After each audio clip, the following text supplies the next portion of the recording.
What's happening, guys? This is James Blum from MMOHuts.com with a quick weekly recap for MMO news and announcements of the week ending September 16th, 2013. And our first bit of news this week has to do with the release of Update 8.8 for World of Tanks.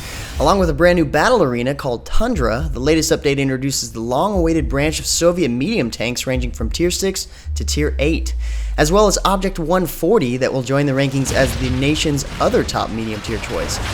Other major features in this update include changes to the German tech tree with the debut of their Tier 4 DW Heavy Chariot and Tier 6 VK30.2 medium tank, and the transition of several previously medium tanks into the heavy tank bracket. Nearly all nations get some love in this update, which is available to all players on September 18th. Next up, Ragnarok 2 Legend of the Second unveils its first non-human playable race called the Gnoll, as sort of a elf-like race. The Gnoll will begin the game as altars using melee attacks as well as area ranged attacks to defend themselves. At level 25, they can choose to become Crescentia, using many of their altar skills with the addition of debuff skills, or Soul Makers, giving up their altar skills for death magic, healing capabilities, and strengthening buffs. The new race has been available to play since earlier last week. Next up, we got a couple of announcements from UbiSoft over the past week. The first is an announcement trailer for Panzer General Online, which, from the looks of the trailer, looks like a comeback of a lot of the old Armyman games, like a new Sarge's Heroes or something, but actually, it's a turn-based strategy game playable in the browser. The game is a free-to-play online continuation of the Panzer General series with newly introduced systems and features. Also, as a part of Ubisoft's Digital Days last week, a fourth character was announced for the mighty quest for epic loot. The new character, a female labeled as the Runaway, is a speedy mid-range fighter with a decidedly musical flair and a custom lengthy axe. Unfortunately, there isn't any footage yet, but I get the vibe that she raids loot a little bit with the elegance of Catwoman combined with the power of the Dark Knight. She is supposed to hit harder than any other character in the game so far. And finally, a new free-to-play Tom Clancy game called EndWar Online was announced as a way to bring back the popular EndWar game to its fans. The game is a tactical MMORPG with heavy action battles, army and base management, and community-driven battlegrounds. The game looks to be set up close to a traditional Command & Conquer game, but it's right out of your browser. Looks halfway decent. You might want to keep your eye out on this one.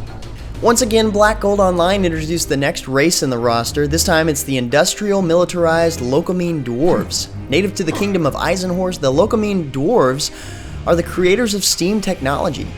These dwarves are formidable opponents in close-range combat, and their technology is unmatched in power and endurance. Lokemean mechs are always the first to deploy and the last to fall. Unfortunately, we still don't have a time frame on the public beta, but I can say that we've been in their test servers and they're mostly just working on localization and some balancing with the newer classes. Hopefully we'll see the NDA lifted and a more public beta test no longer than a few months from now. Also from Snail Games, Age of Wushu isn't taking a break after the release of its first expansion. In fact, they're doing just the opposite and announced new additions for this coming winter. These new additions include coveted new scripts to master, instances hidden within your own school, ultimate power, and of course, the strength of marriage. To get a nice preview of things to come, check the link in the description below to the full article. Perfect World Entertainment has announced the launch of its latest update to War of the Immortals. The update introduces a new faith system that boosts both player and pet power, plus introduces newly discovered zones including Sunken Ridge, Lost Sea, and Rocky Abyss level 10. If it's a fight you're looking for, track down and hunt the two new world bosses, Rulene and Lorelei. The new update also features a new instance, Runic Trench, so assemble your party and seek out the treasures within. Some features of the game have also been optimized to offer a more streamlined experience, and a new system has been added where you can earn increasingly better rewards just for playing. Warner Bros. Interactive Entertainment announced last week that pre-purchases were available for the newest expansion to Lord of the Rings Online, Helm's Deep. Helm's Deep will continue the epic story into the western plains of Rohan, allowing players to take an unprecedented role in the legendary battle for Helm's Deep, while advancing to the new level cap of 95. Helm's Deep is the site of the most memorable battle in Middle-earth, and players will get to experience it in-game come November 18th. Next up, if you haven't had the chance, check out my latest FireFall refresher video that shows off some of the new features the game has since the earlier stages of its closed beta. But during the making of the video, it was announced by Mark Kern, CEO of Red 5 Studios, that all PvP content in FireFall is being suspended until the development team can revamp it to make it more appealing. Wow, only 3% of the total population in the game actively engage in PvP. They do plan on relaunching it with a vengeance when they feel it's up to their development standards, but until then, good luck FireFall. On a different note, Warframe hits 4 million users last week, and it shows off its biggest update yet in Update 10, Shadows of the Dead. Available now, Update 10 brings with it 2 new Warframes, Necros and Mag Prime, the newest Elite Tenno. New weapons, new game modes, and the introduction of conclaves. The PvP aspect of the game, that's what everybody's been looking for.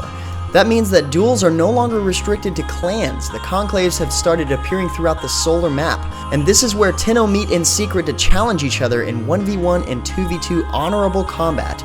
Survival mode has also been added as a new game mode where players are deployed into ships in the sector to raid oxygen caches while distracting enemies. There are plenty more features in this huge update, and we've got more details if you follow the link in the description below.